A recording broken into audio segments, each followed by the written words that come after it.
Welcome back. In this video, we are going to see how we can create threads in our program. As I told you before, the previous videos, there are two ways by which we can create threads. One is we can implement an interface called runnable. Second way is there is a class called thread class. We can extend it. So please do remember there are two ways by which we can create a thread. One is there is an interface called runnable. We can implement this interface. And the second way is we can extend the class called thread class. So let us see the first way, and this is going to be the easiest way. The easiest way is to create a thread is to create a class. You can create a class and which is going to implement the runnable interface. And please do remember, when we implement any interface, we have to implement the method. But here we need to implement a single method called run method.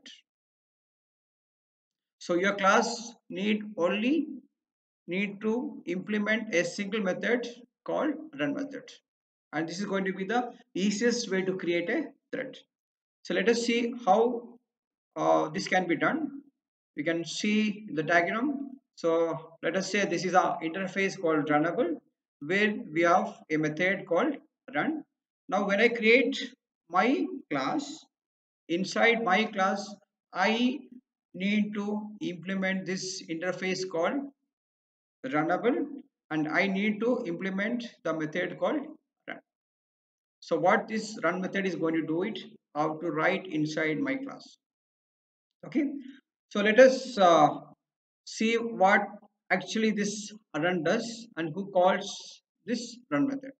So as I told, the thread begins its life inside the run method. So whatever you do write inside the run, that is going to be the thread. That is going to be a part of your program which is going to perform a particular job.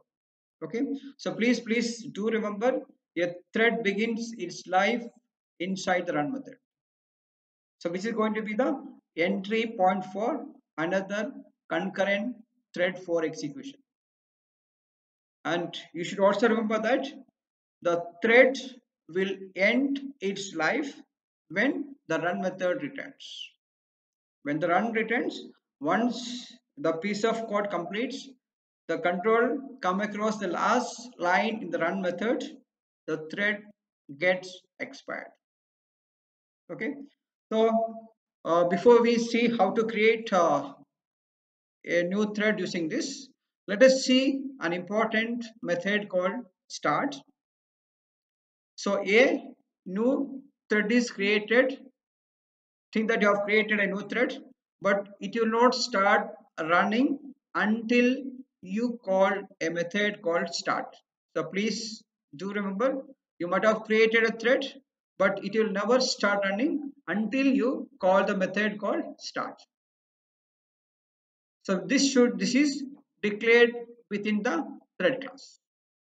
Okay, so the start, when you call the start, what happened? The start intent calls the run method. Let me repeat, whatever you want to make it as a separate thread, that you have to put inside the run method. And run method you cannot call directly. No place you can find a call to the run method. So what you need to do is you have to call its start method, and start intent calls the run method. So let us see a small program where you can find a class. So class name is multi3. This is a class name, and obviously this has to implement the interface called runnable. So inside when I implement the interface, I need to implement the run method. So this is what the run method, and what I do write inside this run is going to be the thread. So now inside the run method, I've got a single statement called thread is running, nothing else. So this is about my run method. Now let us see the main method. So the main method has got two statement. One is inside the main method I've created an object of my own class. So what is my class? Multi3.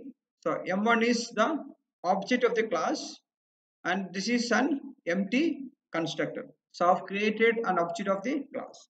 Now look at the next statement where you can find I've used the thread class. I've created an object of the class called thread T1 new thread M1. Look at this. What I've done? We are passing the object of our own class that implements runnable so that your class can call the run methods. So I'm talking about this. So what is T1? T1 is an object of the class thread.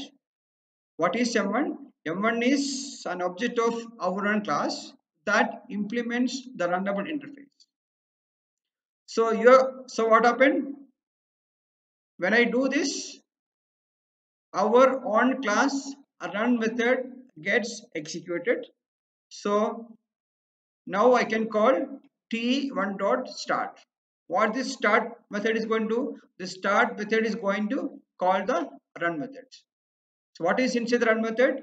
Inside the run method, or this is the place where I have created a new thread.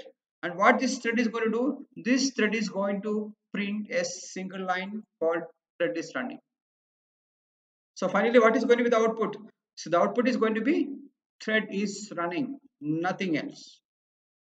So we have successfully created a thread by implementing the interface called runnable. Right? Now let us see another program, and this is little complicated. Not complicated. It has got many lines. So let us see what this is going to do it. So obviously we have to start with the main method. So this is what the class called thread demo. So this is the main method where I've created a new thread. So this is going to call the new thread constructor. Look at this new thread. So it will come to the new thread. We have a class called new thread. It will go to the constructor for the new thread where look at this T is equal to new thread. I call the constructor of the class called thread and I'm going to name it as demo thread. So system.out.println. So child thread I've named it as demo thread. T dot start. What T dot start is going to do? T dot start is going to call the run method. So T dot start will call the run method. So inside the run method, we are going to print the numbers ranging from 10 to 5. So what this method is going to do? So this is going to print the numbers starting from 10, then 9, 8, 7, 6 and 5. So this is going to be done. Meanwhile, what happened with the main thread? Once after creation of new thread, it continues with its own execution. It get a chance to complete its own statement. So where your main thread is going to print the numbers ranging from 5 to 1. So which is going to print 5, 4, 3, 2, 1. But look at the statement after printing the first statement, which is going to sleep for a while. So when we see the output, so we can see that the output is going to be something like this. So this is a place where I have changed the name. So main thread is going to be 5, child thread is going to print 10, then 9, then 4, then 8, then 7. But there is no guarantee every time we are going to get the same output. It may vary from one system to another system, or it may vary from the different times when you run the programs.